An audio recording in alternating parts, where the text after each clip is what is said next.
afternoon, good evening, everybody, and welcome to another edition of Geeks Who Like Sports. As always, wherever you are, we hope it is good. And also, as always, that is Lee Elias, my best friend over in Philadelphia, Pennsylvania. I am Ray Carsillo over in beautiful LA.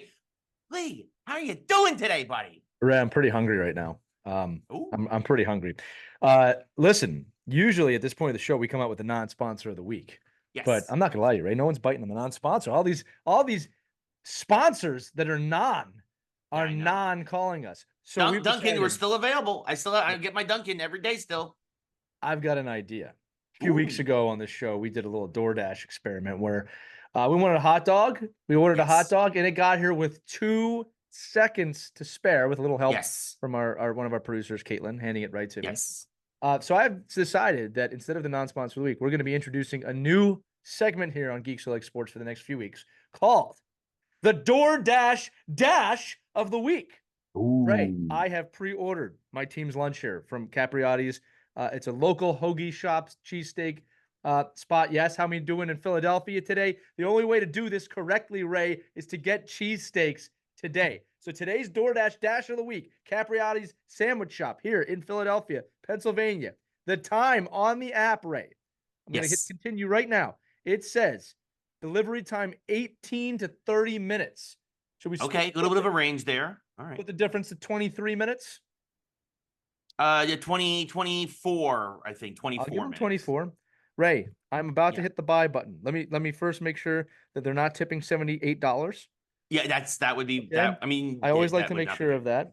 And then I got to make sure that I'm using the right card, because I'm not going to get a call from my my lady later yelling at me that, hey, why did you buy so much Capriotti's today? So I'm just going to double check the card real quick, because I like being married.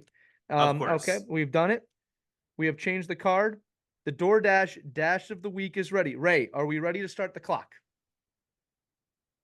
Do you have a clock? I was going to say I'm going to start the clock when you say go. Okay. Is everybody ready? Are all of you at home listening ready? I need to hear you. Are you ready? Ready. Okay, here we go. 3. Do it right. Ready? 3, 2, 1. The order has been placed. And the clock has started. All right. All right. So we're saying 24 minutes, but with a grace period to 30. Yes. Again, the food has to be in your hand. In my hand. So it means it's going to have to be dropped off at the door. Right. Our producer Caitlin will run down and get it. God bless her. Right.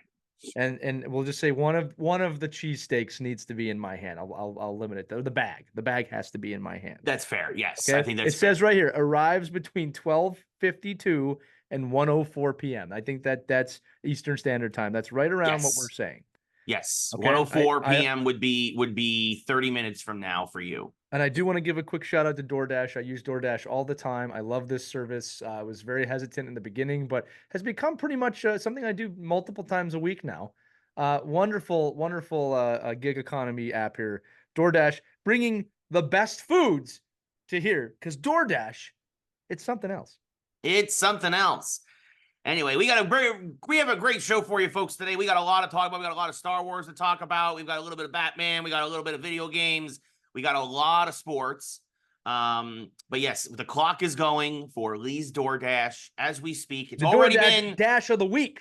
Yeah, Dash of the Week. DoorDash like sports. Because already been a minute 20. DoorDash might not know this yet, but you're going to sponsor us, because we're going to make some fun segments here for you. Yes, please sponsor us, please. DoorDash is our official sponsor of Geeks Who Like Sports. I can probably say it with me. Right, say it with me. Say DoorDash is the official sponsor of Geeks Who Like Sports. DoorDash is the official sponsor of Geeks Who Like Sports. All right, it's out there now. It's recorded. It's going to happen. Let's make it. There we go. I use my voiceover voice. So that was you too. Voice? Huh? That's your voiceover voice? It's one of them. Okay. Ray's got multiple personality disorders. You never know. What was wrong with that voiceover voice? That was way too you. Oh. Don't be you when you can be DoorDash. It's something else. All right. Well. No, Ray, it's me, Bane, DoorDash. Yes. I didn't know DoorDash until I was a man, and by then I was stifling hunger. Yes. Okay, we're back to the show now. We got to talk about the Stanley Cup Final. I was about to say we got a lot to talk about. We're I predicted a sweep. We got a sweep. 4 games. Won by the Florida Panthers. The series is over. I mean, The yeah, series is over. there was the pesky 3-game thing in the middle, but Yeah. they essentially swept to win the Stanley Cup. I mean, no, it's well. I mean, we talked about this offline. Basically, well, first off, yes, congratulations to the Florida Panthers. Congratulations, son. The Rats have come out to All play. 6 of your fans, that's a joke because people tease them about having 6 fans, Yeah, have won no, the Stanley Cup. Actually, no, it's more like that arena looked thousands. absolutely Packed. jumping, absolutely packed to the brim. Mostly full of Florida fans. There were a couple of Edmonton fans, but not many. There in There was a attendance. lot of Edmonton people there. Not as many as the media would have you believe. Right. I would say a lot of people from Edmonton made the trip. I'd say Yes. about 10% of that arena was Edmonton Oilers fans, which is impressive, Ray, when you think about the what was it, the 27,000 miles that they traveled. Yeah, no, Across look, well, continents. first off, I mean, if you live in Edmonton, any excuse to get out of Edmonton is a welcome one. They have the sun here in Sunrise. It's in the name. Yeah, no, exactly. They in fact, actually, Sunrise's population has actually just increased by about 10,000 people because of all those Edmonton fans. They're just like, we're just gonna stay. Yeah, why would we leave? There's a beach here. Yeah, yeah. I mean, there's technically, I mean, like there's like a frozen beach close to Edmonton or something, probably. Like, well, I'm sure they're like, what's the temperature here in February? Is it like the winter? And the people in Sunrise went, winter? yeah, It's yeah. It gets to a whopping 60 degrees down here. It's frigid. frigid. Anyway, listen, congratulations to the Florida Panthers on a really an excellent cup final. The prediction that I had made was a sweep by Florida. But I also said in that episode, but what I want is a 7-game series, and it did not disappoint. The Edmonton Oilers really did battle back. I should say Connor McDavid really battled back. Single-handedly, basically willed his team. Look, it was an amazing effort by the Oilers to make that 7 games. But look, it's really hard to win 4 games in a row either way of that. And the Panthers really did show up in that game 7, played their game, they got back on track, and they won their first Stanley Cup in the 30-year history of the Florida Panthers organization. In really what was the conclusion of probably one of the greatest NHL seasons in history. I don't remember, outside of my own team, right, seeing a season with so much entertainment throughout the entire year. It was a fun NHL season. They did a great job. Obviously, at the end of the cup final, the cup went to Florida. The Conn Smythe went to Connor McDavid. And I want to talk about that in a minute, Ray. Yeah. Because there's a lot of people out there saying that that was disrespectful and he should have picked it up. He should have been out there. And look, I really disagree. Look, if they were in Edmonton and they had lost in Edmonton, I could see him doing that. I could see that. Yeah, that makes more sense. Sure. But Connor McDavid is a supreme class act. Yeah. He was first in the handshake line. He was there, I think, second off the ice when his team was leaving. He made sure he tapped every one of them on the gloves. And he went to be with his team. And by the time that they got the whole presentation set up, he did not come out to accept the Conn Smythe. He did say in a post-game interview, it's a great honor to win that, but also basically said, that's not what I'm playing for.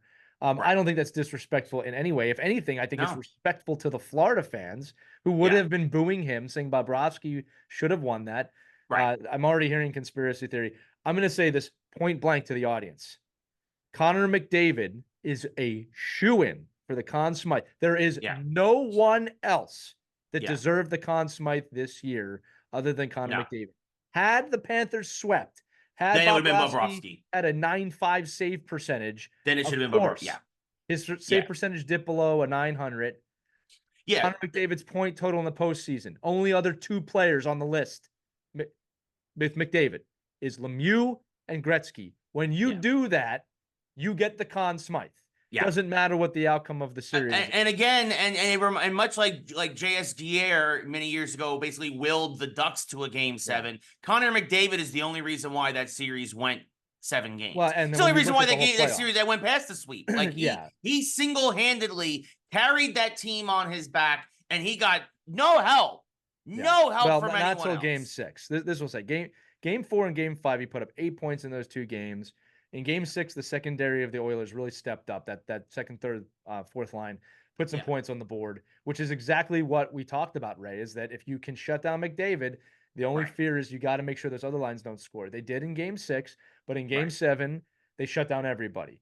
And to your point, Florida got back to its game, and when they got back to their game, they're very hard to beat. We've been saying it all year. If you shut down McDavid and Draisaitl, it's very hard for that team to perform beyond that. And that's exactly what happened. Now, listen, it was on the grandest stage. It was a game 7. It takes nothing away from the Oilers season and their postseason run, but that's what needed to happen. It's always been the danger. I always equate like to the Phillies last year. If you can't hit home runs, you're not going to win the game if you're the Phillies Right. last year. Obviously, it's Right. a little different this year. But I want to say it again. Connor McDavid is a class act. He was with his team. That's where he needed to be. He's not disrespectful for not accepting the Conn No. Smythe on the ice in front of Florida fans that were already ready for Bobrovsky to win it. And I understand why they wanted that. I don't want to hear any more of this. No. Crap. That guy is an amazing steward of the game. Not to mention, Ray, he elevated his play to a point, a level I have never seen as a hockey fan. We should be appreciative that this guy is the face of the league right now. And I'm going to say this too. This is the opening act of what will become an Oilers series of trips to the final. I think they know exactly what they need. I think they need to bolster their goaltending, especially the second goalie a little bit, the backup.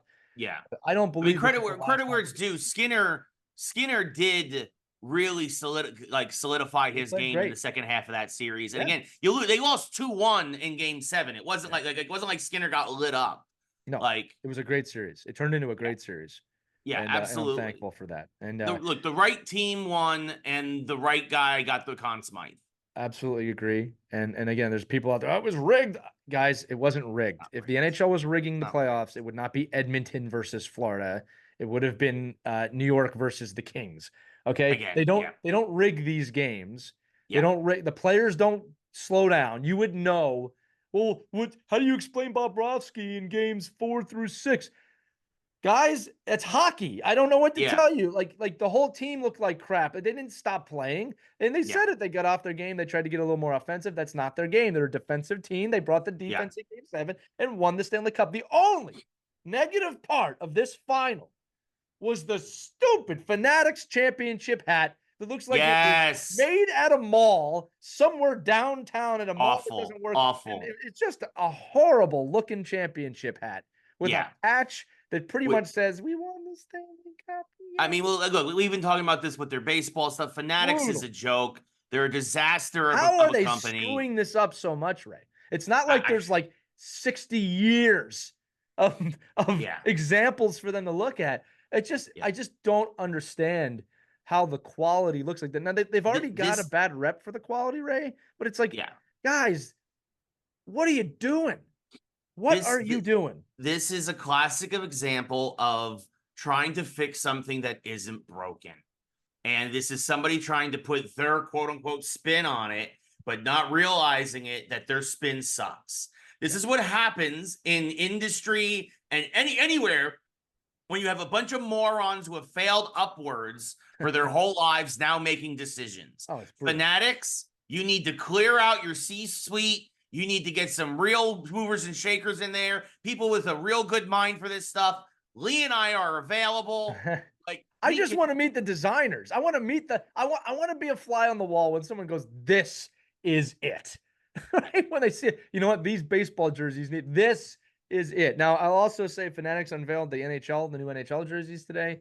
For the most part, looks like they learned their lesson from the MLB. They look pretty much the same. Until players start sweating through. Well, I was going to say, we'll see if there's sweat marks on the jerseys next year, but I think they learned their lesson of let's not change it too much. A few teams obviously changed. The Ducks have changed their jersey. Anytime a new brand manager comes into the league, some teams tend to change their jersey. I'm sure we'll see a little bit more of that, but for the most part, they look exactly the same as they've been. But we'll see. This isn't what you want, Fanatics, and I feel like this is not a hard fix. No. Right? It's like, I'm shocked at the initiative. It looks like the MLB, they've gotten new jerseys. It looks like they sent out a second shipment of jerseys finally. Because we're not they're starting to revert back to the old fabric and everything. I mean, the ones that worked. Right. Yes. Yeah. So, okay. Just making sure. But yeah, also, I don't know if you saw just off on a tangent, the awful All-Star game hats that they're making. You mean the Slurpee hats, as I call them? Yes, they're all, again, it's just, I remember way back when players would just wear their regular jerseys to the All-Star game. Can we go back to that? Right? No, so especially this way, people who may not be familiar. Sell new jerseys. Well, that's the problem. But here's the thing is that like some people might be like say somebody like a Spencer Steer or something goes to the All-Star game for the Reds. And unless you're a hardcore baseball fan like me, you might not know who Spencer Steer is or who he plays for. Right. But if he's wearing his Reds jersey, it's going to make it a lot more easy to Well, recognize. here's the deal. I mean, they usually put the team on the patch on the side of the jersey, which is recognition. I know what Nobody you're can saying. see that on TV. It's all tiny. I just feel like the All-Star games are always an excuse of let's go wild and make something crazy. And we got to remember, Ray, those jerseys are for the kids. I keep reminding myself that when the City Connect jersey for the Phillies came out, all the adults were like, well, this is weird. This is horrible. They sold them out for the kids. They sold them all out. So Yeah, it's an opportunity. It's the same with San Diego with their neon uniforms. When I was in San Diego, I asked people, because we went to one of the games I went to was a City Connect night. And I'm like, do you guys actually like this? Yeah. And the younger people said yes. Older people were like, of course not. Yeah, we got to keep that in the back of our mind, that sometimes they're not designing for us, but Yeah, the quality of the jersey does matter. Ray, a quick DoorDash Dash update. My Dasher is at the Capriotti sandwich shop waiting to pick up the order. The Dasher order arrives between 12:58 and 1:03 p.m. So they're giving themselves a 5-minute window. Yeah, the window is tightening. We're at the 13:30 mark. Yeah, I think this is going to be interesting because sometimes this isn't DoorDash's problem. It comes down to the restaurants making the food on time. That's also true, and it is lunchtime in Philly, so it is. Well, it's 12:47. I'd say it's the later half of lunchtime. Yes, and I would absolutely say so. I think it's gonna be right. I think it's gonna be a little bit over our 24-minute prediction, but right. Well, it's gonna they're be also offering me a double dash to get some water ice, and I'm looking at a gelati here with some watermelon water ice, but I can't do it, Ray. I can't let this driver down. He's on the clock, and he doesn't even know it. But our Dasher's on the clock. He doesn't even realize. He has no idea. Yeah, no, it's he's waiting though. It says here he's waiting to pick up. He's there. He's there at the restaurant waiting to pick it up. He did his job.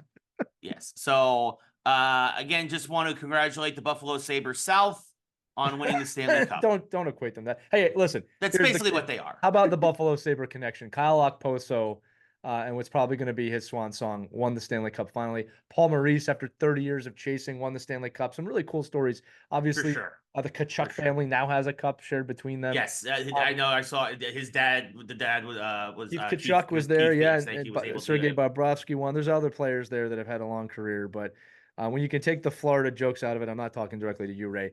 Congratulations to that team. Look, somebody had asked me about who do I want to win, and I would have been fine with either team winning. But then I really thought about it, and I'm like, just as a human being, I don't really want the Panthers to have that 2 losses in a row and the worst collapse in history. That's a pain I'm not sure anybody really deserves in pro sports, to be fair.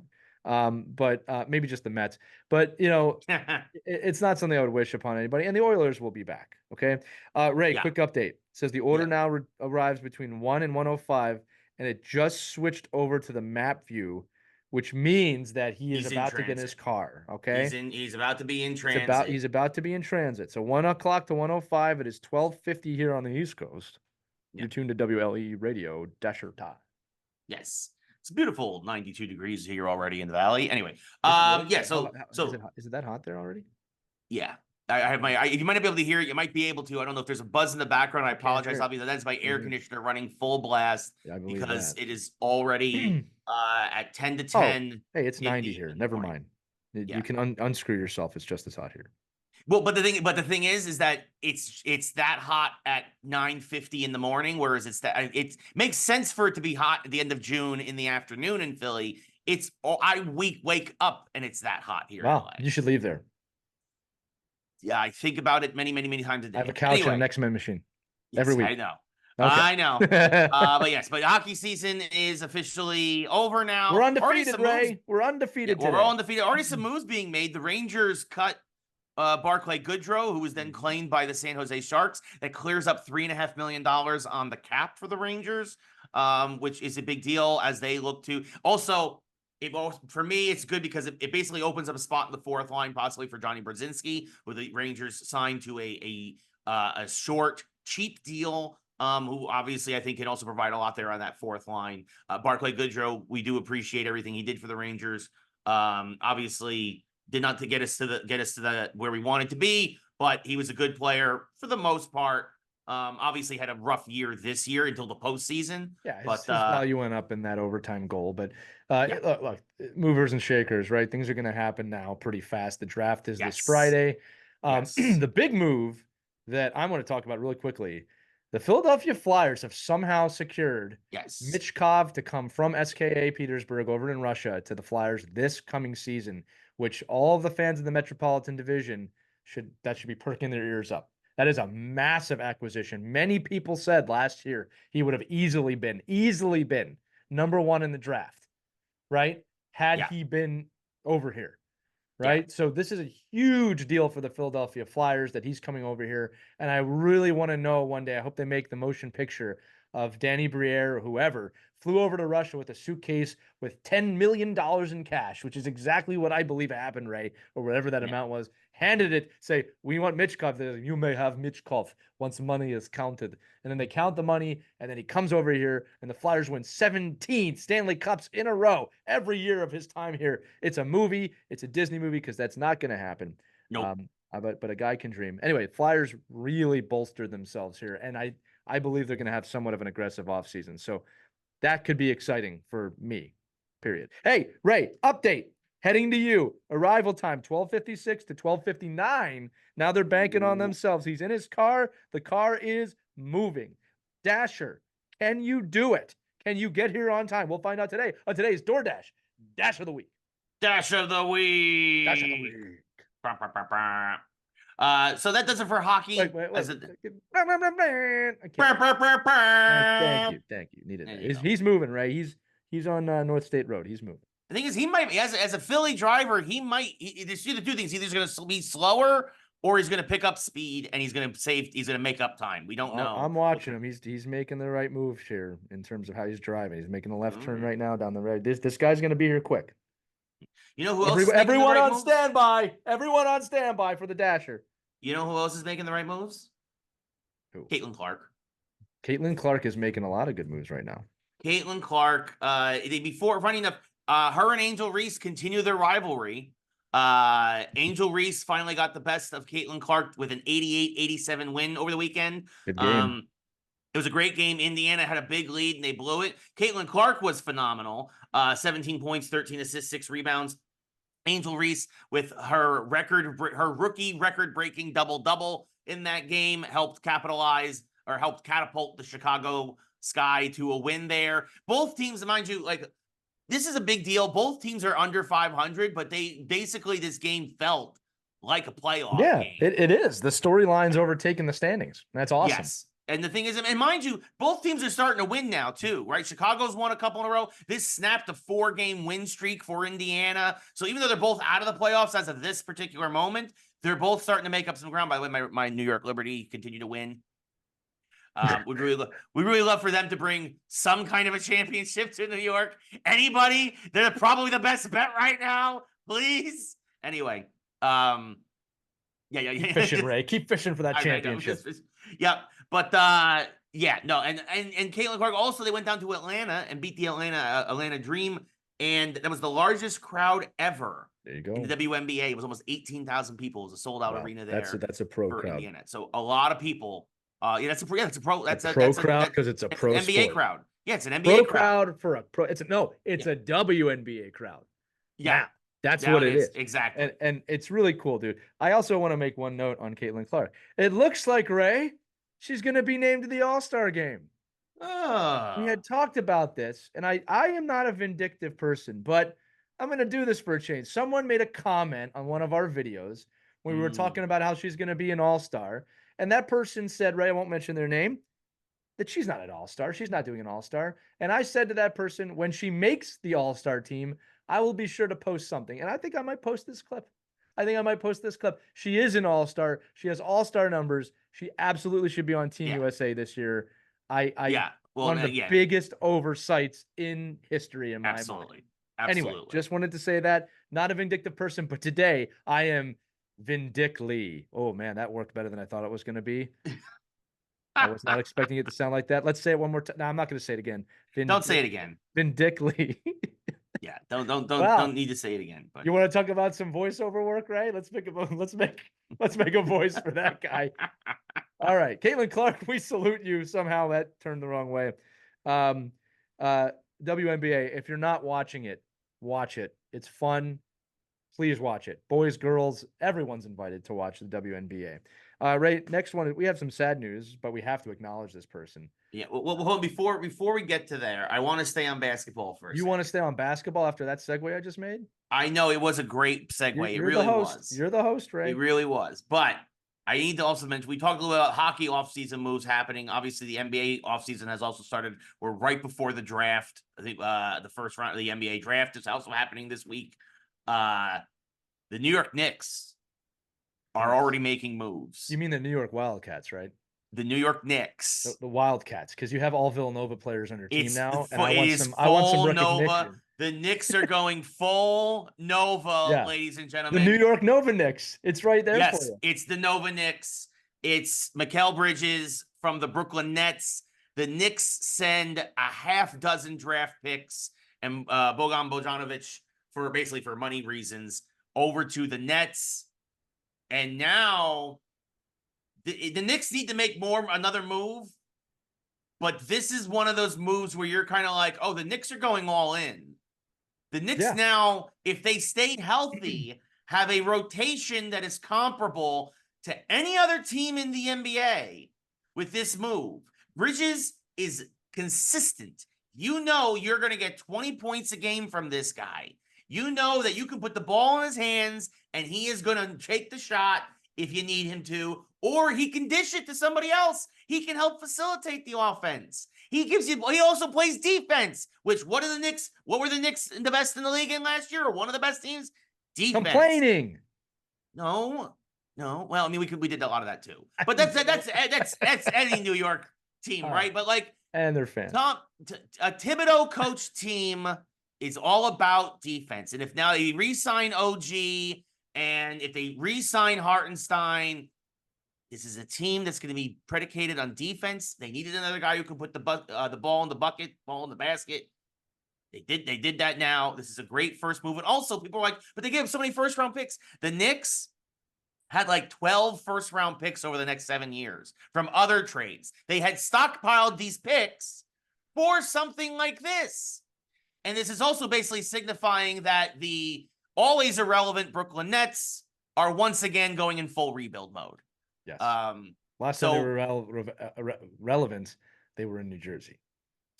Yeah. Well, I mean, look, when they had Durant and they had all that there, but you also knew they were going to find a way to blow it. The last time the Nets were really, really a threat was when Jason Kidd played for him, to your point, when they were in Jersey. That's what I'm trying to say. Did you just confirm what I said? Yes, that's exactly what I was doing. I was confirming what you were saying. I just want to make sure. Ray, quick update. The driver's right down the road. It says 1 to 1:01 p.m. So this is, I think, what we're going to do. They've given themselves a 1 minute variance here. Yeah.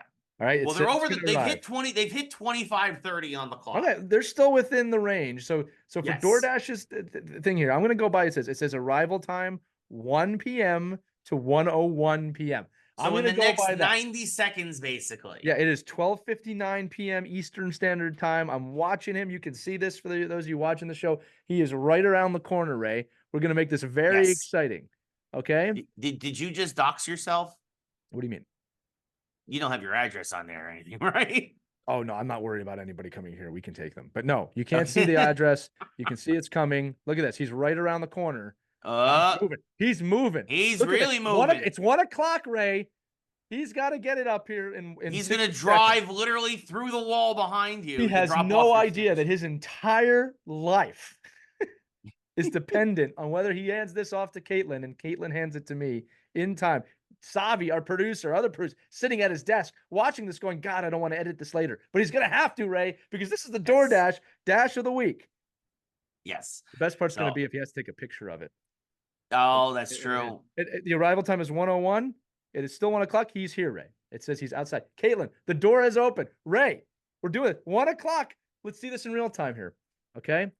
All right. It's got to be in my hand before that clock hits 1:01. The DoorDash Dash of the week. She's coming up the stairs, Ray. Remember the original Ray, estimation. we did it again, Ray. They did it on time. We did it again. Look at that. 1 o'clock on the dot, 1 minute early from what it's 1:01 right now. That's insane. And the total time, remember they said the maximum 30 minutes. Yeah. 26:57. DoorDash. Dash of the week. DoorDash is awesome. I mean, that's insane. And now I have a cheesesteak, so I'm going to be quiet on the show, which is going to be really good for Ray because I talk so much and I get to give Caitlin those. DoorDash, keep it up. You are our official sponsor, whether you know it or not, of Geeks Who Like Sports. Thanks for participating.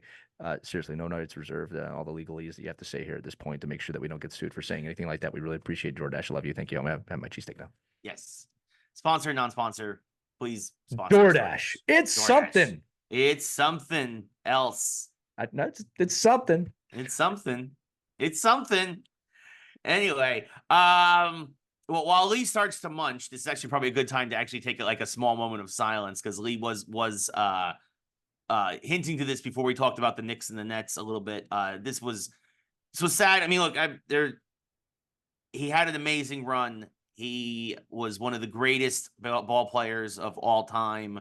I mean, if you're talking top 3 outfielders of all time, he's in that conversation. Talking top 3 ball players of all time, he's probably in that conversation. The great Willie Mays, of course, the San Francisco Giants, and a brief stint with the Mets that nobody likes to talk about. But we'll see with the Giants. The great Willie Mays passed away at 93, just before the Rickwood game, actually, for MLB, which celebrated, of course, the Negro Leagues, and of course their further integration back into baseball with their statistics and the history, and just a celebration of that amazing league and that amazing era of baseball. But Willie Mays, one of the all-time greats, a pioneer in his own right, over 600 career home runs. Of course, one of the most iconic catches in the history of the game over his shoulder. And, there's so much to say about him, both as a ball player and, of course, as somebody off the field, as a pioneer and as an ambassador for the game. Just, what he meant to not just the Giants franchise, but to obviously to baseball in general. Willie Mays, one of the all-time greats. There is no denying that. You can argue where he belongs on that list, but he is one of the all-time greats. No question. He is one of the reasons why baseball is as beloved a sport as it is. And he had a great run at 93, but he will be missed. Yeah, and look, several cool nods this week from players making that catch in a game, right? Yes. Where how it hits the outfield, they would purposely catch it, like that one catch that he had, obviously, over his shoulder. So, 93 is a tremendous life and deserves to be celebrated. 100%. 100%. So that is that. And the Rickwood game went off without a hitch. My only issue with the Rickwood game, and I think that this is kind of I think in general, when like they did the Field of Dreams game, I think they should play multiple games at these stadiums. I don't think it should be limited to one game. I think it should be like a full series, or at least a 2-game series like they do with London, which I know partially that's because of the travel. But I think that it would be you go through all this time and effort to renovate these stadiums, and I think to do these celebrations. I think that, and especially with baseball, because it is such an everyday sport. And it was weird for the Giants and Cardinals to then have an off day after that and then wrap up that series they were playing back in St. Louis. That's my only complaint. I think they should have done more of a series at Rickwood. I think there's this fear amongst professional sports leagues that if you do more than one, it makes it less special. But I think you're right, Ray. Just do the series. Yeah. Just do the whole series there. Or like you said, maybe do multiple series there throughout the year. I'm sure they have their reasons logistically not to do that. I mean, look, ticket sales are part of it, right? Sure, those stadiums don't typically hold the 45,000 stadium that regular stadium fit. Right. But yeah, I think you're right. I think that utilizing that to the best of its ability is important. Yeah.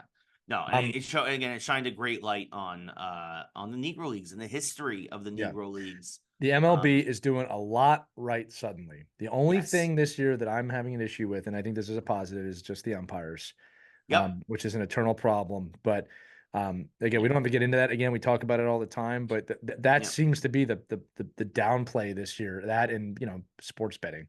But they're doing a lot right now in baseball, and I'm enjoying it. And also a credit to. I also want to mention the Fox pregame show, which normally I don't enjoy, but A-Rod talking to Reggie Jackson. It was fantastic. I mean, and obviously it's horrible that Reggie went through everything that Reggie went through. But those are the uncomfortable conversations we need to have. Exactly. Right? Shining a light on this is necessary and important. And, Reggie's in his 70s now, right? But you also have to remember, Reggie's only in his 70s now. this wasn't so long ago in our history that these things were happening. And I think it's a good reminder about both how far we've come and yet how far we still need to go. And that again, that it's very easy that if we don't remain, vigilant and dedicated, that this stuff could easily come back. Right. It's not woke to have uncomfortable conversations. And this is where I think people miss it on these. What is woke is to make a declaration without any backing or understanding. That is woke, right? I'm not going to go into specific examples, but that's what annoys me is, well, you're taking a stand on something and you really have no place in it or no understanding of it or a rudimentary knowledge of that situation. This is not that. Reggie Jackson talking about his own experience in a place is history. And I love that he is comfortable enough to have those conversations. And let's be honest, it was uncomfortable to listen to, but that's exactly why we need to hear these types of stories. And I give him a nod for not being afraid to do that. And look, A-Rod for asking a great question. Yes. Right? And the rest of that crew for shutting up and letting him speak. They didn't pull him off the air. They didn't do anything. So again, another win for that one's not just a win for baseball. That's actually a win for America. Which we don't get to say too much these days. Yeah, it's a win for broadcasting. It's a win across the 100%. Board. It was quality broadcasting for a change. Yes. Yeah, and journalism, because that's what journalism that's what good journalism looks like, folks. Just a little light of hope at the end of the tunnel there, right? Yeah, just a little bit. I can't believe it came from A-Rod. Right. Listen, before we move on, the DoorDash Dash of the week was for a cheesesteak. I want you to see it. This is a Wagyu cheesesteak, so it's extra good. I got ketchup, fried onions. I don't get cheese on it because I'm lactose intolerant because I'm over 40. But this is a brilliant sandwich in my hand. I don't care if you just ate, Ray. This has got to be making you a little hungry. Yeah, no, absolutely. But is it a cheesesteak then if there's no cheese, or is it just a steak sandwich? Right? Yeah, it's just a steak sandwich. But I need to do a little taste test here for everybody listening at home. Again, Wagyu cheesesteak, Capriotti sandwich shop, Philadelphia, Pennsylvania. One bite. Everybody knows the rules. They can sponsor us too if they want. So as Lee takes a bite of his sandwich and now he's chewing, it feels like you're at a stadium watching your favorite sport. Do they deliver to LA? We can deliver you from LA, right?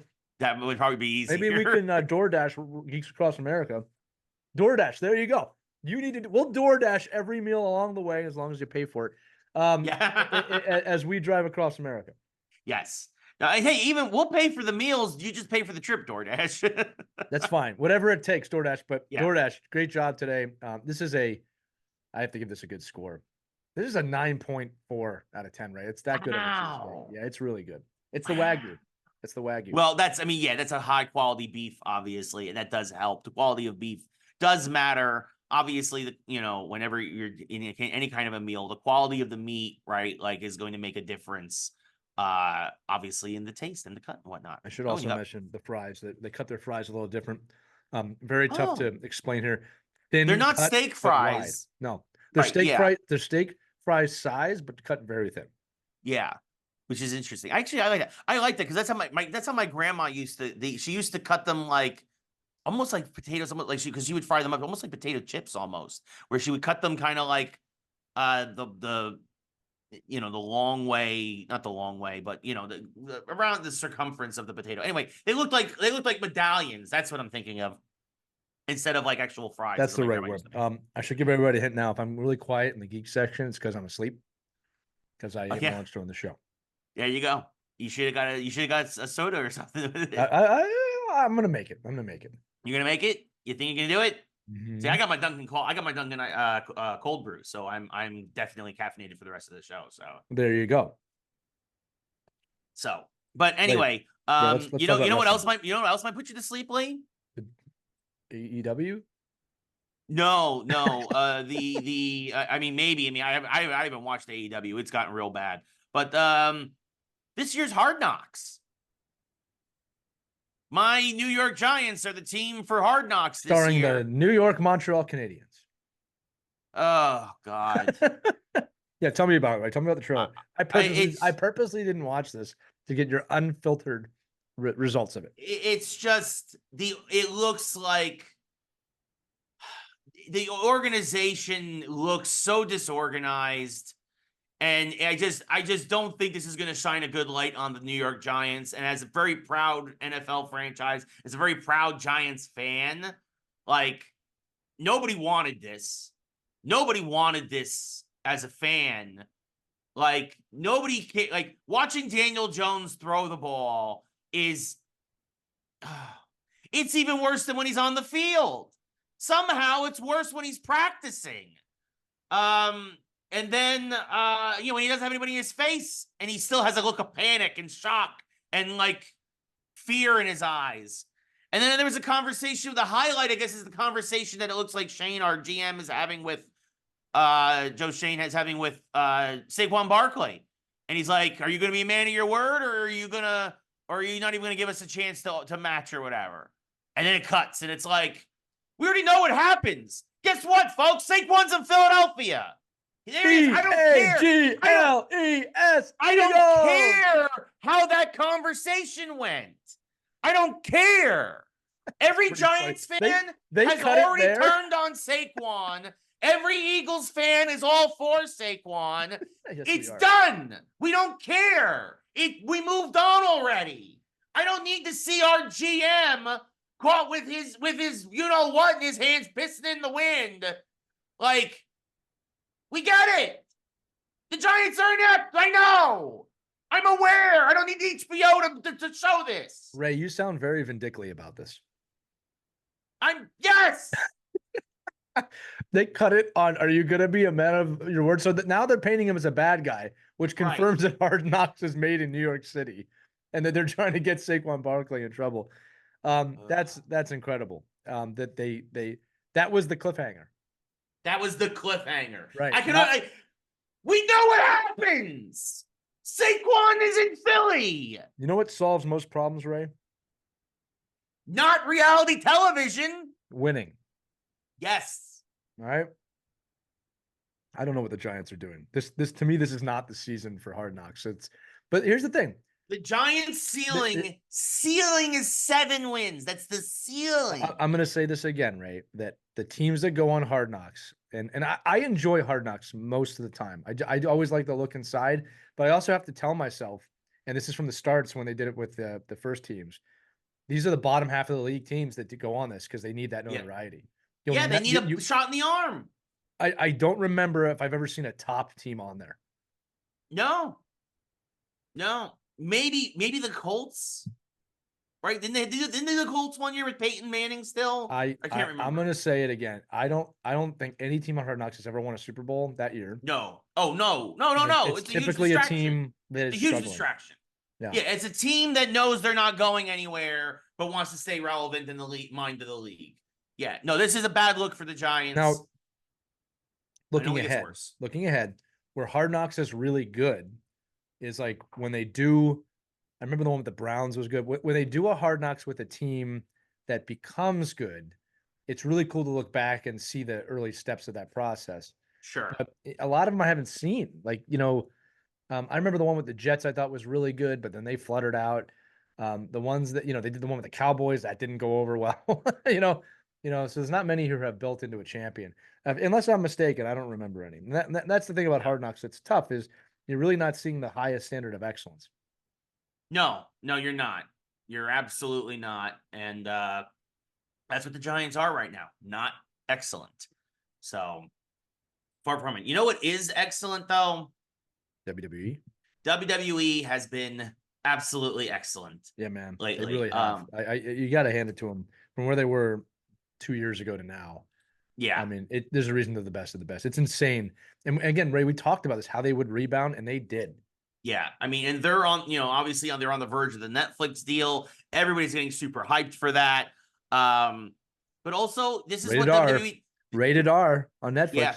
They're going to be yes, 100%. They've said, quote unquote, edgier and more adult, right? R. But like, that's what they yeah, exactly. Basically, yeah. WWE in the Attitude Era saw what WCW was doing and like, we can do that and we can do it better. And they did. And that's how, plus also the ineptitude of WCW, how they killed WCW. WWE has now looked at AEW, like, we can do some of that, but we can do it better.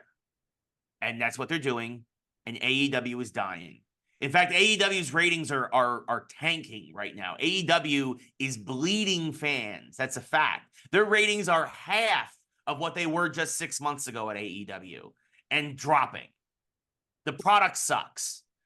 WWE, but one of the interesting things AEW did though was like, look, we don't need to have everything be so strict. So they started a thing called the Forbidden Door, which is where AEW would bring in people from TNA or New Japan, and it usually gave them a shot in the arm as long as it made sense storyline wise. So what has WWE done?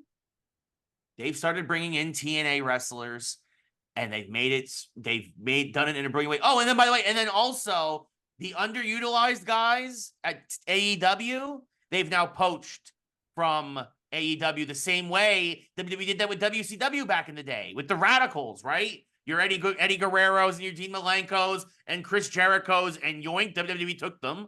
And now WWE take, you know what? We're going to take your Ethan Pages. We're going to take your Lexi Kings, a.k.a. Brian Pillman Jr. We're going to take these guys from you, and we're going to make them into stars. And that's what they're doing right now. To the point where they're even making fun of AEW because they're having Cody Rhodes do segments with all these guys and being like, funny seeing you guys here. And like there's 5 of them lined up because it's WWE just poaching the good talent from AEW like they're a farm system. And then having TNA stars show up, like the hottest star in wrestling right now, Joe Hendry, show up for a battle royale on NXT, and having the TNA Women's Champion and Jordynne Grace have a championship match on WWE television, then sending NXT women wrestlers to TNA. It's what AEW tried to do a few years ago, and they did it well. And WWE's done it better now. Yeah, WWE pulled the Uno reverse card. Yep. And they're doing it brilliantly. Now, here's the other cool things about it. Vince McMahon never would have done any of this stuff. This is absolutely the new leadership understanding. All Triple H. Yeah, it's him understanding the community-based nature of wrestling, that fans are not stupid. I think we proved that with The Rock coming in at WrestleMania. Fans are not stupid. He was able to maintain his heel character while also maintaining his actual character, while also maintaining that that I am real and fake at the same time. That is a fourth wall break. By the way, I can't wait to see the behind the scenes that's going to debut later this week for WrestleMania 40 behind the curtain. That's going to be good. And then obviously, like, Dwayne Johnson will return at some point too. We know that. They did this brilliantly. They're building that storyline up. You're going to have a bloodline civil war soon. That's what they're obvious, right? All the Samoans have now, your Jacob Fatu's and your Tongaloas, they've now joined WWE, and it's going to be Solo Sikoa and the young Samoans basically against the Usos and Roman when he comes back. And the question is going to be, what side does The Rock take? Because he might not necessarily go with Roman. Or does he reunite the family? So there's going to be a lot of different ways that this could play out. And I'm sure that, look, Dwayne Johnson's smart. He will always have himself painted somewhat in a nice light. Yes. Because the greatest, amazing, stupendous thing about The Rock is coming in as a heel.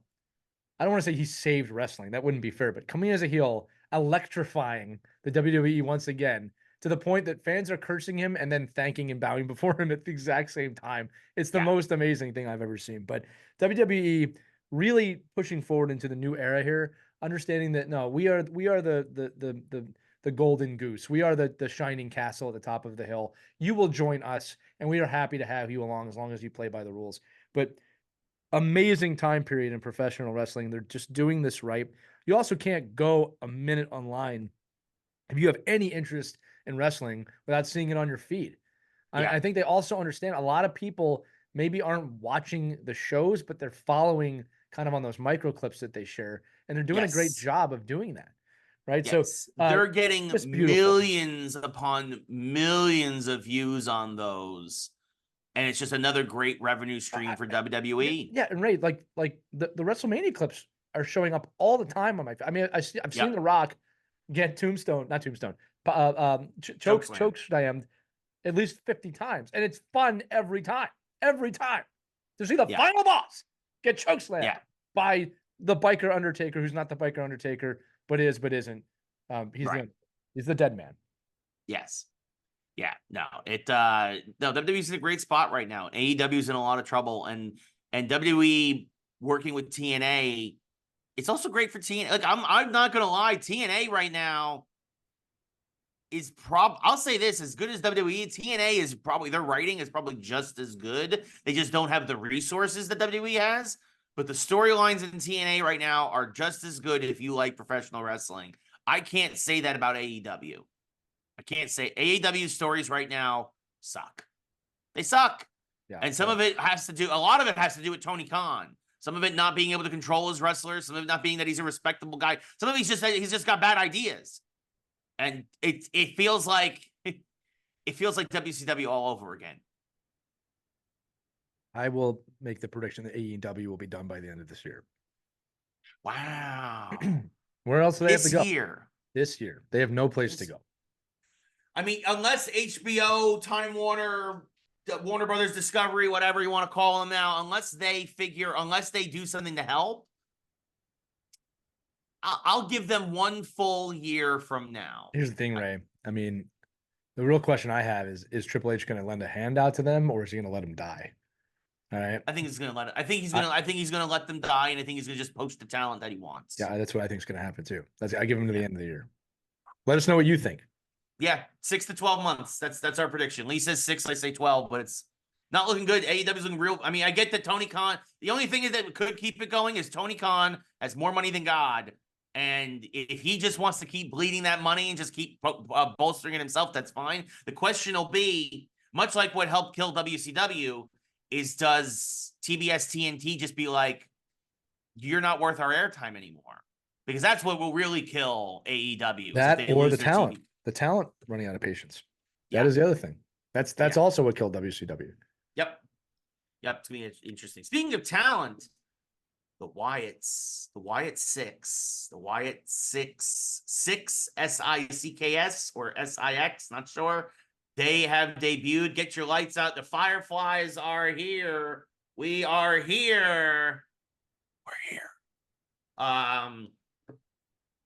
Absolutely phenomenal. Obviously paying tribute to Wyndham Rotunda, aka Bray Wyatt, who of course unfortunately suddenly passed last year. So last year, time has no meaning anymore, folks. But recently, he was in his late 30s. Just an absolute shame. Obviously, Uncle Howdy, aka Bo Dallas, aka Taylor Rotunda, his brother, his actual real life brother, has taken over, and they did a beautiful vignette with him, basically kind of talking to himself, Uncle Howdy talking to Bo about what, are you just trying to capitalize on your brother? And he's like, no, I wanted to be my brother. I loved my brother. This is how I'm paying tribute to my brother. Like, it was just really, really beautifully done, but also continuing to make making them creepy. Like, obviously it's everybody has a tangential relation. Like, everything makes sense as to who is in this group right now.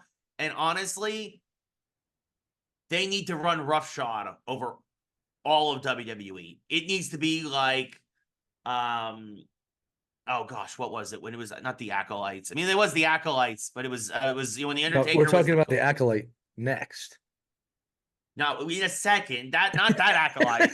I know. I come on, man. I couldn't think of that. I can't think of when Vince McMahon ended up being leader of the cult. I can't remember what it was called. And Undertaker, everybody thought it was the Undertaker. You had the APA come out of it, the Acolyte Protection Agency. I can't remember. Oh, the degenerate Vince McMahon, the degenerates. No, they weren't called the degenerates. I know. I'm calling him a degenerate right now. I mean, Vince McMahon was corporate ministry.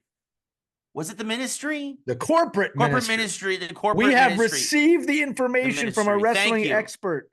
Thank you, Zavi. Yes. This is the thing. Zavi's rewatching all this. Like, now we're watching it for the first time. Like, what an asset to our show. I know. I haven't watched. And the thing is that this was 27 years ago for me. You don't need to say that out loud on the air. It was nearly 30 years. You had it right. That sounds way better than nearly 30 years. 27 years ago. Make sure you check out our producer's show, the New to Wrestling podcast. It is lovely, wonderful to watch these two young people discover the Attitude Era that Ray and I Yeah. lived through when I had hair nearly 30 years ago. Yeah. Anyway, until Vince McMahon was revealed as the head of the corporate ministry, right? Or just the It's ministry. me, Austin. It's me. Yeah, right. That was a scary, powerful group. That's what the Wyatt Six can be, just minus the Vince McMahon stuff, which makes it better. So run roughshod over everyone. Like, they should just absolutely demolish everybody. They don't need the gold. They don't need titles. They don't need any of that. They just need to come in and cause havoc, and that's it. And again, right? Look, here's the deal. And I love that they're haunting Chad Gable, by the way. I think that's great. The belts are always a great storyline, but the Undertaker-esque storyline of it's not about the belt is really important to have. Yeah. Again, they are firing on all cylinders right now. Unbelievable. By the way, side note, saw a really funny meme the other day. Want to share with our audience. I can describe it. It was an astronaut on top of a cage throwing mankind off and said, "That's one giant leap for mankind." Yeah. And I thought that was really funny. I'm Lee Elias, and I'm 40 years old. God help us. Yep. Oh, anyway, so so of course there was the Acolyte Protection Agency, the Acolytes, that later became the Acolyte Protection Agency, of course, in the ministry with that. Like, I'm gonna state that transition that we're gonna go into the geek section. You got to use it as the transition. Easy. If you don't, you're fired. That's how it is. Do I have the power to do that? No. Does it matter? Yes. Yeah. But now we're going to talk about Star Wars, The Acolyte, and Episode 4. We're recording this just so you know, a day later than normal. Episode 5 has now dropped. I have seen it. Lee hasn't. We're not going to talk about it, also because of spoilers. But I will do my best to avoid. Because boy, I will say no. You will not do your best. You will not spoil this for me. Yeah, that's what friends do, Ray.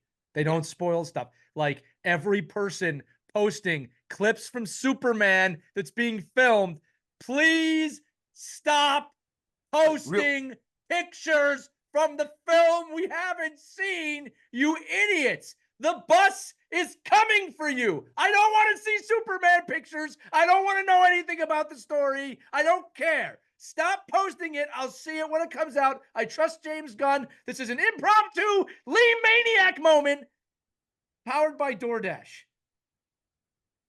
Powered by DoorDash. I'm sorry, Ray. I know that's way off topic, but I'm so sick of people sharing production photos like you're doing me a favor. You are ruining the effing movie. Stop. Right. But so you have seen the Superman suit? Yes. I don't like it. I don't give a shit. I don't want to see it. It's not in post-production yet. I don't know what they're going to do to it in CGI. Dude, this is the equivalent of someone seeing you in your underwear when you wake up before you're dressed. I mean, to be fair, see it. Superman is in his underwear. The underwear's on the outside of the suit. It's a very Christopher Reeve suit with a updated. He looks like Superman. I don't give a shit. Stop sharing pictures from the set. There's like a weird pattern on it, though. There's like a weird pattern. They got you, Ray. They push it. No, I'm just saying, like, I mean, look, the images, it's gonna look like. The images are everywhere. Ray, the images are everywhere. I can't wait for Deadpool and Wolverine to come out, because I hope to God that Ryan Reynolds knows his audience so well that they gave Wolverine sleeves on purpose so that they're going to take them off and I hope they make a mention of it in the film that all the fanboys and fangirls are going to complain about him having sleeves and he rips them off. I hope that scene happens, because the damn geek culture right now that cannot keep their mouths and their camera lenses shut have pissed me off, Ray. And this is a first world problem. I'm Lee Elias. This is Geeks Who Like Sports. So yeah, The Acolyte, Ray. I really enjoyed episode 4. I thought it was actually a little bit boring. I'm not going to lie to you. Episode 4 we're talking about right now. Yes, episode 4. It did progress the story. It did take us someplace a little bit further. I'm hoping that it did not give away too much. You know more than I do now, having seen episode 5.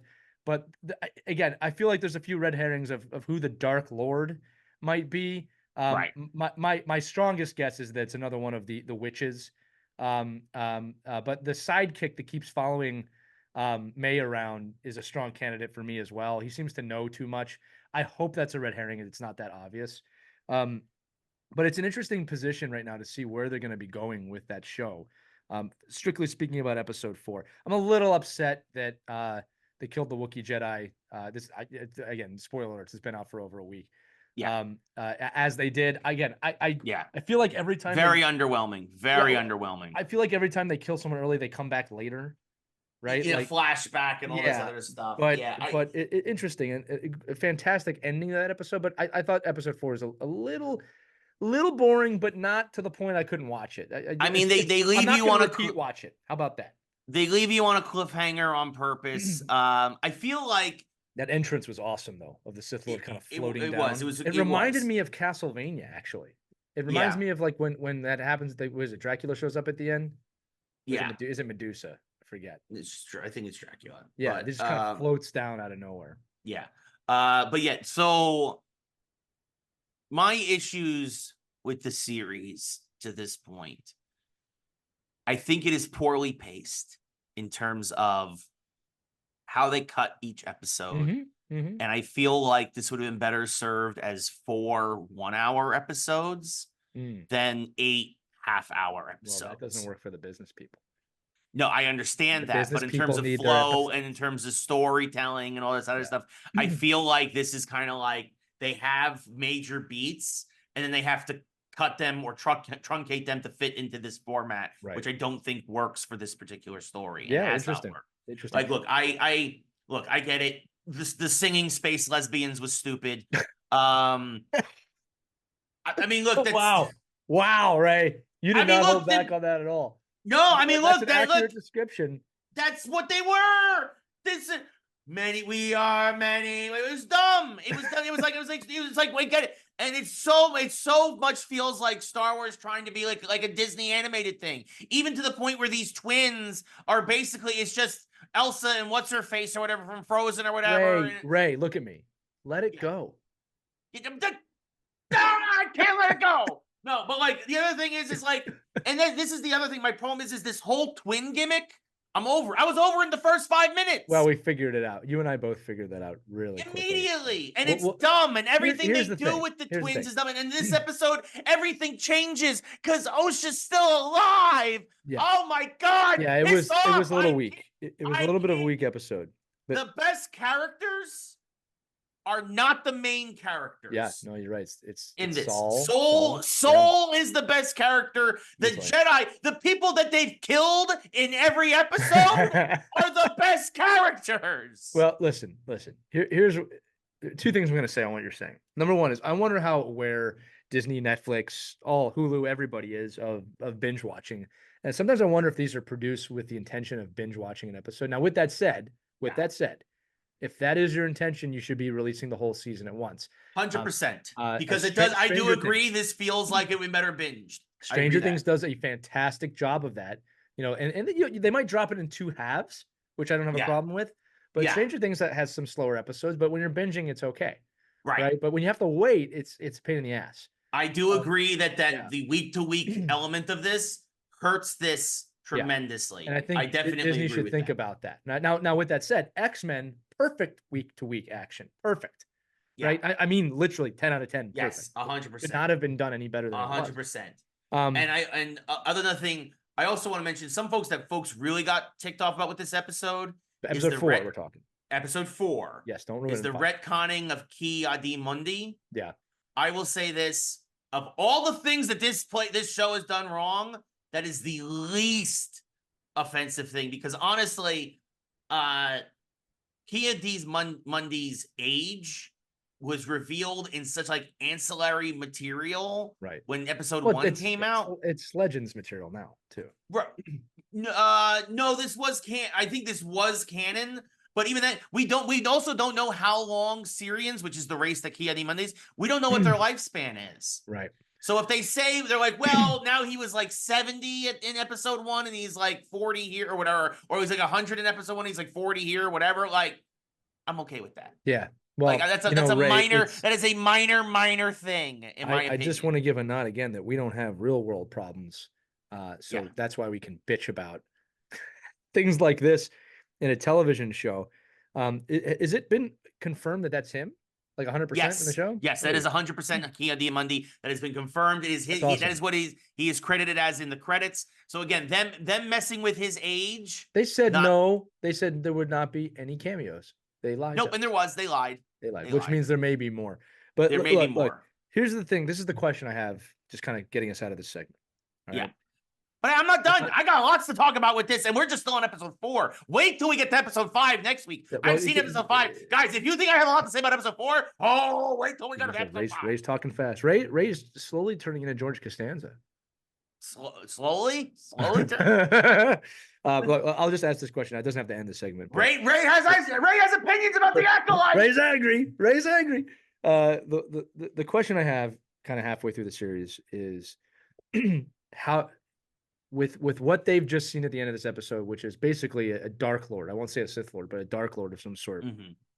None of these characters can survive, right? They can't survive because this cannot be known to anyone that this Dark Lord exists.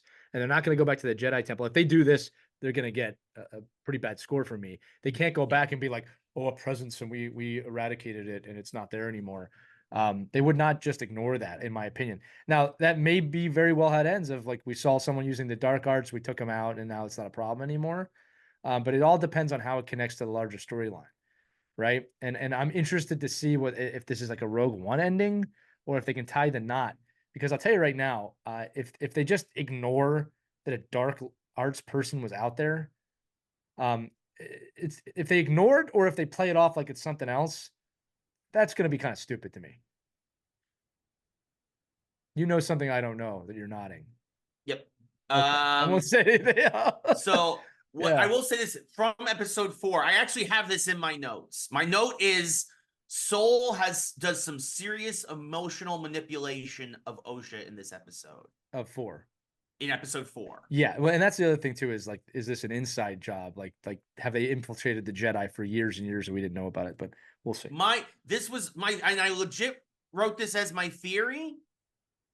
I think Soul. Not only do we know there's more to Soul than he's letting on. Yeah, and I think that either these are my episode 4 notes, that Soul is going to end up, I think, either leaving the Jedi Order.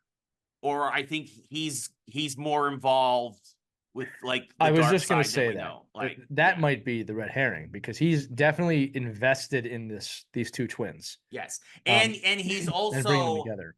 He's also already pushed back several times on the Jedi codes, right? And the rules that they have instituted, and obviously, like to your point, he is connected to the twins in a way that you're not supposed to be connected to as a Jedi during this era. And I think that is an interesting thread that they could pull on for the rest of the series. Right. Be interesting if that's the way they go. There's also a lot of unknowns, like why. I mean, they played off why they were after the sisters as kids as, oh, they're force sensitive, but there's more to it than that. And again, there's more to it than that with, I mean, they're not calling them the Night Sisters, but witches have been in Star Wars now for 20 years. Sure. Absolutely. So I also understand. I think that this is something that a lot of folks are bothered with because it makes Anakin less special. Sometimes, with how these twins coming about, because now it shows that this does happen, that the Force you can conceive through the Force children on a pretty regular basis. I'm hoping that's not what happened here and that there is a father, but or something. I mean, the problem is I don't think they'll do that. Actually, now that you mention it, Ray, because it goes back on certain things that they're trying to establish in the show. So we will see what happens.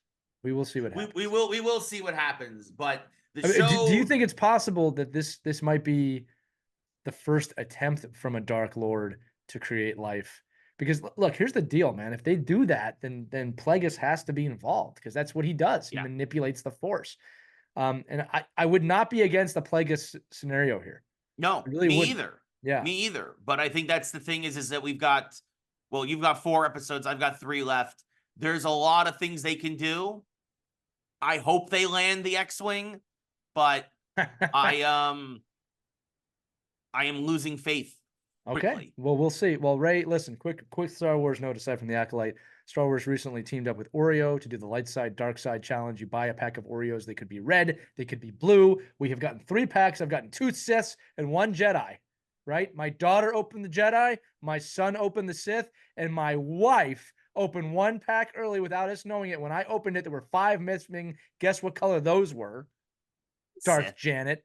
Of course, I was gonna say that is the most Sith thing you can do is to steal the Oreos You can't early. steal the Oreo. If you're gonna steal them, it's got to be the Sith Oreos, though. The funny Absolutely. part was I opened it. So yes, everything I'm about to tell you is true. I walk into my living room. I have Star Wars theme playing on my phone in my pocket, and I present it to one of my children to open the pack. And Alina opened one, and I said, "And 5 are missing." And I looked over to the left to see my wife side eyeing me, like, "What's missing? What happened?" And then my daughter goes, "Mommy, you took the Oreo." She goes, "I did. Excellent." And I'm like, what is happening right here? And then I turned it to the Imperial theme song, the Imperial March. It played in my favor. I felt satisfied as a dad, as a Star Wars fan, while the rest of my family thought it was lame. Wins all around. Wins all around. Wonderful. Or as the Emperor would say. Yes. Cackle. Excellent. All right, Star Wars. Let's see if you can land the X-Wing or the A-Wing or the Y-Wing, or is this just a Lambda class shuttle without its wings? We'll find out. This Deep cut there for you Star Wars fan. Some would say I find your lack of faith disturbing, and I'm like, oh no. This Star Wars has not been very good. Well, you know what we should do, Ray, after this concludes, we should actually do our ranking of the Star Wars shows. Sure. And it should be Mandalorian season 1, 2, 3, the Book of Boba Fett, the Acolyte, Obi-Wan. I definitely still put Mandalorian as of right now way ahead of this. I think Mandalorian season 1 is the best thing that they've done on 100%. 100%. You know, and then we can look at all of it, but I think we'll do an unofficial ranking of that. But Star Wars, wonderful stuff. I will say, Ray, greatest moment in all of Star Wars for me. There's been a lot of great ones, but it's when they're talking about dissolving the Senate in A New Hope, and the guy goes, "Don't try and frighten us with your sorcerer's ways. Your sad devotion to that ancient religion hasn't conjured up the stolen days of plans." And then he's choking his boss, and then goes, "I find your lack of faith disturbing." Who doesn't want to do that? I look for situations in my life, as you just did, to say to people, "I find your lack of faith disturbing." Yeah. Enough of this. This bickering is pointless. Vader, release him as you wish. And I'm going to release this from this segment because I'm going to quote the whole movie if I don't. Yes. Yeah. But you know what? There are going to be places where it might be really welcome for you to quote the whole movie. This is a big deal. The Oasis, Netflix. Ready Player One is real? No, we're getting there. Not quite, but we are getting there. That was a book quote, not a movie quote. They do that in the books. Read the book. If you haven't already, you will not be disappointed. Yeah. If you love your fandom, I do. I think anybody who listens to this show probably does. Yes.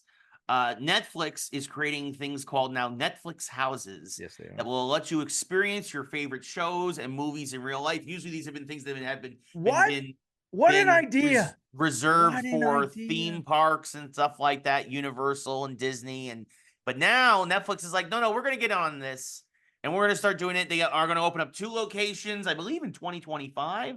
One in King of Prussia, Pennsylvania, very close to where Lee is, and the other one in Dallas, Texas. King of Prussia is very close. It's 20 minutes from here. Yeah. So basically Philadelphia. Basically Philly and Dallas. There's gonna be a bunch of they're replacing the former locations of a bunch of closed down department stores, and each one is gonna span about 100,000 square feet. And yeah, you're going to get sculptures, murals, characters walking around from your favorite shows. There's going to be cosplay. There's going to be rides and food and all that other fun stuff. And you will get to experience all your favorite Netflix shows, like it's Halloween Horror Nights at Universal or the Villains Parade or whatever at Disney. And it's going to be here, and it's going to be Squid Game, Money Heist, Stranger Things, Bridgerton, and many, many more of your favorite Netflix shows. Maybe we'll do a Cobra Kai thing. It makes sense. That would make a lot of sense. And it's going to it's going to be coming. Yes, 2025. Confirmed 2025 soon. So soon. And those will be the first 2. And who knows if those are successful, you might get more popping up around the country, because again, to Lee's point, what a concept. Concept. These amazing IPs. And you can take them and put them in real life, and people can go to a physical place and experience them like never before and watch these things in a community in a big screen. And it's going to be owned by the companies that make this stuff, because it's not like we've been saying that for 7 years. Hey, don't get vindictive about it. Sorry. I feel like I'm saying that wrong. No, I think you got it right. Okay. Hey, listen, it's a great idea. It's pretty cool to see these things are happening. Our mashup this week is going to be based off of this concept. We're going to be asking what fictional brand deserves its own theme park or quote unquote Netflix house. We're going to have some fun with that. Ray, this is pretty cool. I mean, they understand fandom. They understand people are diving in.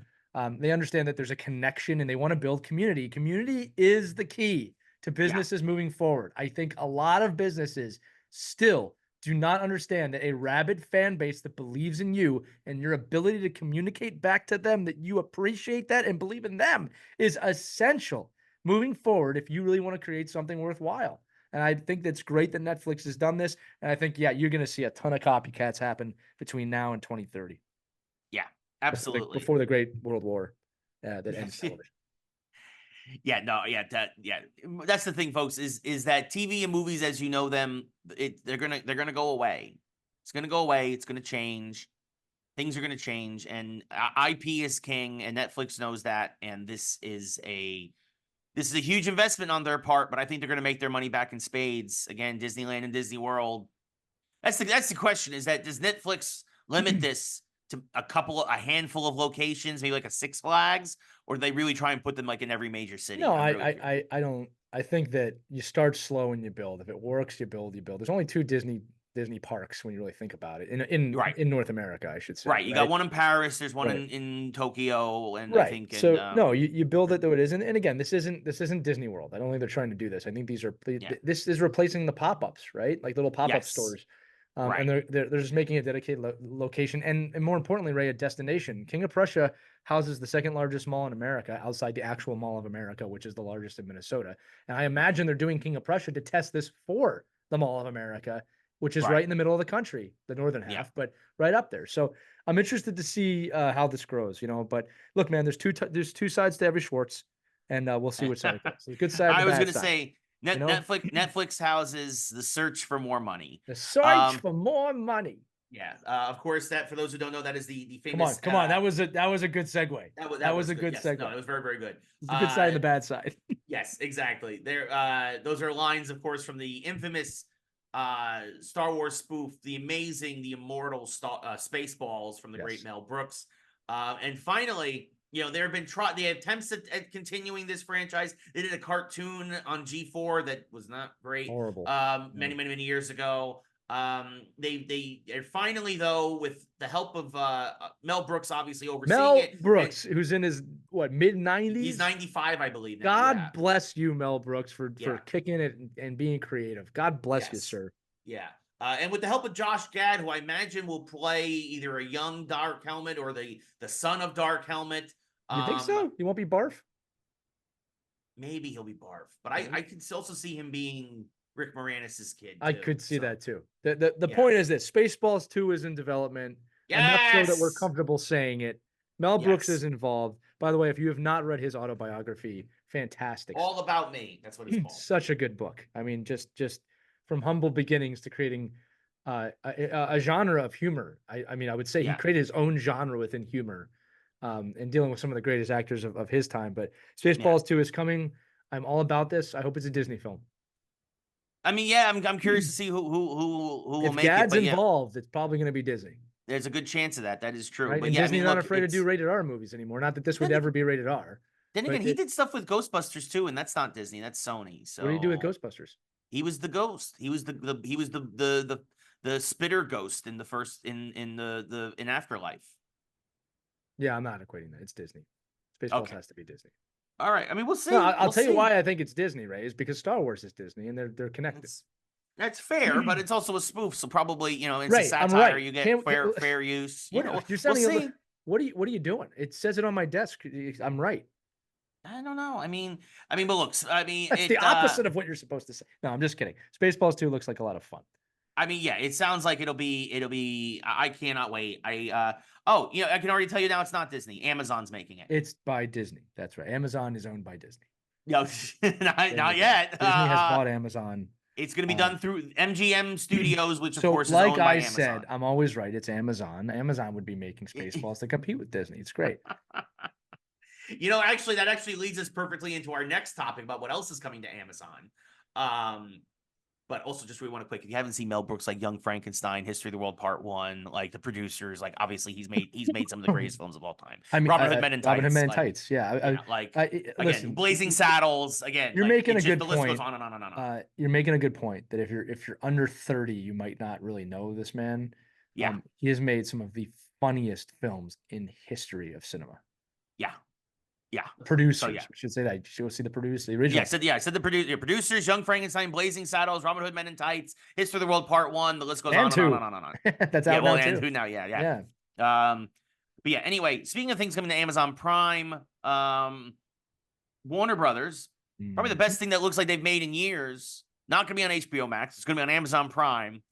Batman Caped Crusader. This is a cartoon that a lot of us have been looking forward to for a very long time because it's made by Bruce Timm, who, of course, is one of the minds behind the original Batman animated series. And even though it has kind of an old school Batman vibe, like you can definitely tell there's a retro style to it, like it's in like the 50s or 60s. Particularly also, especially with not with just the cars but with the fashion, including Catwoman's costume. But this looks like a really interesting take on Batman. This looks like it's going to be very true to what we think of as Batman in terms of the source material, even though, yes, you're going to have a Two-Face in there who isn't quite as cartoony as Batman animated series in terms of the multicolored skin and whatnot. You're going to have a version of Clayface in this. I really like what they've done with Firefly and Penguin, and again, the retro style looking Catwoman. But the trailer released, it's dropping August 1st on Amazon Prime. It will be bingeable. And I will probably binge it. Lee, I'm really excited for this. And I think it's funny that the best thing that Warner Brothers has made in a very, very long time is going to be on Amazon and on HBO Max. Well, thank God for Amazon for understanding they need to get everything off HBO Max and away from Warner Brothers. Look, I think we've said this before, right? That DC heroes are almost always better animated and an episodic nature. So going back to the roots, I mean, I don't know why you wouldn't after the power of X-Men 97. Why would you not do this? Yeah. It's just got to be done right. Yep. That's the key point. Yeah. No, exactly. I mean, that's what it's all about. It's always what it's always been about. Is you got to do it right. You got to know them source material. Yeah. You need to know the source material. Can we just say that one more? You got to know the source material. You can't just pull it out of your ass. Right. Oh, this kind of happened. No. No. That's not how this works. Yeah. Like, you can do your own take on it, but if you don't understand the spirit of the material and you don't understand where it's coming from, then you're not going to nail it. Fans are going to know, and we're going to get mad. Can I give you an example? And you wouldn't like us when we're angry. Can I give you an example of that? Yes. You got to save Martha. Why did you say that name? Martha. It's his mother. Oh my God. Talk about one of the worst letdowns in movie history where everybody turned to the left and right. Like, are they really connecting? Are they really bonding over their mother's names being Martha? Oh my God. Like Batman wouldn't have known that? How just so awful. Martha. So horrible. That was a movie, Batman v Superman, that ignored the story, like we talked about. Ignored the material. The whole that is Snyderverse outside of Man of Steel was absolute garbage. Yeah, that was uncharacteristic of Batman in many different ways. And Superman, I don't believe would have behaved that way. I just don't. I just don't. No. Anyway, it just way to go, Amazon. You're gonna save comics. Yeah, you've already done it with Invincible, and now you're gonna do it and the boys, and then you're gonna do it with Batman. Thank you for saving Batman, Amazon. So because you can't trust Warner Brothers to do it because they are all a bunch of C-suite failing upward morons, smooth-brained, mouth-breathing morons. Get the bus ready, Lee.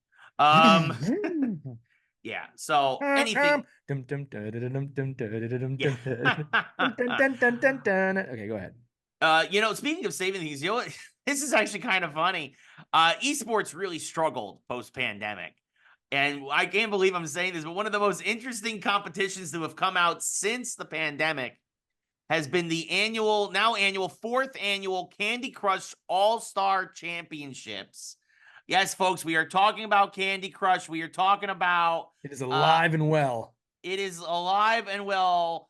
They just had last week the fourth Candy Crush All-Stars. And guess who was there? I was there. Ray was there. Ray continues to be a staple in the world of gaming. I love that you went to this, Ray. I mean that. Yeah, I mean it was a lot of fun. They had it down in Hollywood. They had it down here in LA, and the 10 greatest players this year in Candy Crush. Mind you, there's 200 million people across the world that play Candy Crush, right? Starting in March, they had qualifiers, they had rounds, all this. 15 million people participated. The top 10 of those 15 million were brought to Los Angeles for a chance at $500,000. The championship prize. Now, mind you, everybody who got there got something. 9 and 10 got 10 grand. 7 and 8 got 15. 5 and 6 got 25. And then 4 got 50. Third place got 100. Second place got 250. And the top prize was $500,000. That's $1 million. $1 million in prize money, folks, for Candy Crush. And credit to Ben out of Ohio, keeping it in the States. Love to see it. 24-year-old kid. I say kid because 24, boy, oh boy, do I miss 24. That's a kid. I miss 24 years old. But I saw this kid. This guy had a strategy. He was sharp. I mean, he knew what he was doing. He saved all of his best moves for the final. Now, credit to this girl. Now, this was a worldwide competition. 8 of the 10 folks came from the United States, so great to see America represented and keeping the title here in the U.S. But the second place finisher, Suzanne from Stockholm, Sweden. Wow. And credit to her. She knocked off Marissa, who ended up getting the third place finish, which is still 100 grand. Nice payday. She used all of her tricks. She used all of her power-ups and everything to get through to the final. And I get that because, like, it's a smart strategy. It's like, well, do I save this for the final but risk not getting there? Or pull out all the stops? Marissa, tough competitor, right? And basically, Suzanne was like, I got to pull out all the stops. Because, again, $100,000 for third place, $250,000 for second place. Smart move, yeah. Right? Like, at that point, you got to be like, I just want to get to the final. Suzanne was like, that's a big difference. But Ben was so good. He had 5 power-ups still in stock, ready for the final. And Suzanne, she gave it a good fight, but Ben was he just ran roughshod over her. He was the favorite going into this. If you were paying attention to the Candy Crush forums beforehand, Ben was a hands-down favorite as he moved through the competition, moved through the qualifying rounds. And, I mean, this was like this was Patrick Mahomes. This was the Kansas City Chiefs, right? Like, it was almost a foregone conclusion. I mean, obviously, you still got to play the game. You still got to win the game. But Ben from Ohio absolutely dominated. Congrats to him. $500,000 for playing Candy Crush. Unbelievable. Absolutely unbelievable. And yeah, give me those numbers one more time. How many people? It's 200 million, did you say? So there's 200 million people who have played and downloaded Candy Crush. 15 million took part in the All-Star competition. Wow. So here's what's amazing about that from the sports side. Okay, so 200 million is an insane number, but 15 million is too, because that means there are more people playing that game and competing than there are registered in hockey, basketball, football, and baseball in little leagues and youth leagues in America. Yeah. So the odds of getting to this top 10 are way harder than making pro sports. Yes. And the odds of winning is probably astronomical. Astronomical. I mean, probably way, way harder than being Shohei Ohtani or Babe Ruth. Yeah. I mean, when we say this kid out of Ohio, amazing job, this is insane. Like the astronomical. That means he is the best at this game. That's insane. It's unbelievable. Another fun stat during the competition, 2.2 billion levels of Candy Crush were completed. Billion with a B. I think the election should be decided by Candy Crush. I wouldn't go that far. No, we should, because they'd guarantee somebody younger wins. That's that's a good See point. what I'm saying? I could deal with that. Yeah. No, Ray, out of absolutely Los phenomenal. Angeles, California, you are the next president of these United States. What do you want to do? Get the bus, Lee.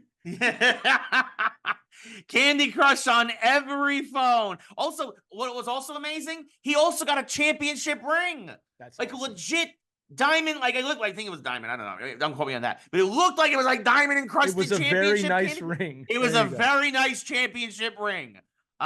Beautiful. I mean, unbelievable. And it was hosted by Brie Garcia, former WWE professional wrestler. She's a Hall of Famer, multi-time champion. And she hosted it. And it got, and I'll go say this too. Actually, I really like what they did with the set and stuff. It kind of had like a game show feel. Yeah. All I'm gonna say is Candy Crush next year. Let me host it. That's it. Listen, I'll say this: two things. Number one, Candy Crush All-Star Championships. Thank you for inviting my friend Ray. He is the best in the business at what he does. And I'm going to confirm what you just said. Bring Ray on as a host next year. You will not regret that one bit. He is the best. You want a diamond in the rough? Got one right there. Ray Carsillo, host of the 2025 Candy Crush All-Star Championship, powered by DoorDash and Geeks Who Like Sports. Yeah. Sure. Yeah. It's no, something. Absolutely. No. Yeah. It's something else. But yeah, no. It honestly, this was a lot of fun to watch. Absolutely phenomenal competition, and it just shows. Look, competition in gaming is or can be as strong as ever. I know there was a lot of. Again, we talked about it. There was esports really stumbled after esports was taking over a rocket ship. The pandemic happened, and it really knocked the momentum out. But it's really coming back. It'll come back. It is coming back, and this is great to see. And this was really, really, really great to see. And I think that, again, Candy Crush is great because it's a mobile game. Anybody can download it. Anybody can play. And look, and next year, keep an eye on the Candy Crush forums. Maybe you could win $500,000 for playing Candy Crush. Could happen. Could happen to you. So it could happen to you, even though we said that the odds of that are astronomical. I mean, the odds are astronomical. The odds are astronomical. No, but anything worth doing is going to be hard. Absolutely. Look, I mean, it's like winning the lottery, but it's not going to necessarily I think it's harder. I think it's harder than winning the lottery. It's probably harder. Yeah. Another fun stat: 11.4 trillion candies were collected. Wow. Trillion across those 2.2 billion levels. It's a lot of candy that got crushed. It's a lot of candy. Stats like this, it reminds people why Candy Crush has survived through time and is thriving, by the way, with a competition like this. Well, and that's the thing. I mean, Candy Crush now has been around for over a decade, right? Like, I mean, it is often imitated, never duplicated, but it is the king of no pun intended there, because that's also the game developer. No, but is the king of the match threes. And yeah, it was really fun to see, and it was really great to be there. And I appreciate everybody for who welcomed me there and had me be there. And I was there on I was there on set, and I watched it all play out. And I mean, Ben absolutely crushed the competition. Pun was intended there. Pun 100% intended there. So well, Ray, you crushed this show today. It was fun. Oh, thank you. So did you, my friend. It was a good one. We had a good time lunch, as always. We had sports. I crushed it. Yeah, I crushed it. Yeah, crushed it. I just don't have any candy. Yeah, and that's just a water bottle. It's not candy. So if you're listening at home, you're like, "What the heck was that?" Probably really got jumped there because it's an unpleasant sound. But sorry about that. No, it was a great show as always. And tune in the mashup this Saturday. What fictional brand deserves its own theme park or Netflix house? This is gonna be a lot more fun than you probably think. There's a lot of good fictional brands that Ray and I are going to discuss to see where we're going to go in the fictional land of mashups. This Saturday. Make sure you listen to that. Yes, no, for sure. But until then, thanks for watching or listening as always, everybody. We really appreciate it. For Lee, I'm Ray, and this has been the latest edition of Geeks Who Like Sports. Good night, everybody.